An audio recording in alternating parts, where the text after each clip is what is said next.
స్వయంగా పని చేయాలంటే ఏం చేయాలి? శక్తివంతమైన ట్రాన్స్ఫార్మర్ ఏమిటి అని. అలా కాకుండా వానంతటి వాడు కనుక లేస్తే దాన్ని ఏమంటాం? మనకు కావాల్సినప్పుడు పెంచుకోవచ్చు, అనుకున్నప్పుడు తగ్గించుకోవచ్చు. దీనికి వేరు చేయబడ్డట్టుగా ఉంటాయి. వోల్టేజ్ కావాలంటే పెంచుకెళ్తే ప్లేట్ లోపల ఉన్నటువంటి ఒకే ప్లేట్ ఉంటుంది. సాంప్రదాయబద్ధమైనటువంటి ట్రాన్స్ఫార్మర్ అని పిలిచినట్లయితే దీనిలో ప్రైమరీ మరియు మ్యూచువల్ ఇండక్టెన్స్ కలుగుతుంది. నేను చెప్పాను కదా, ఒక సెల్ఫ్ ఇండక్టెన్స్ని చూపిస్తూ ఉంటుంది. సాంప్రదాయ వేరువేరుగా ఉంటాయా?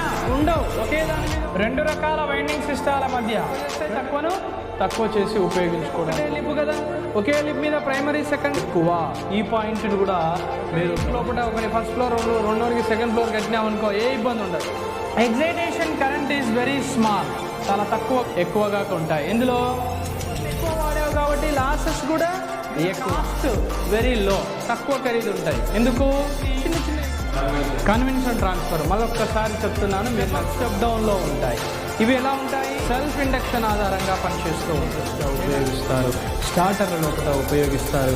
దాంతో కాముగా ఏం చేస్తాయి? వోల్టేజ్ని నియంత్రించుకునేటువంటి పని. ఇది చేసే పని ఇది. దీని యొక్క ప్రియారిటీ దాని ఒకటికన్నా తక్కువైతే స్టెప్ డౌన్గా మనం పిలుస్తూ ఉంటాం.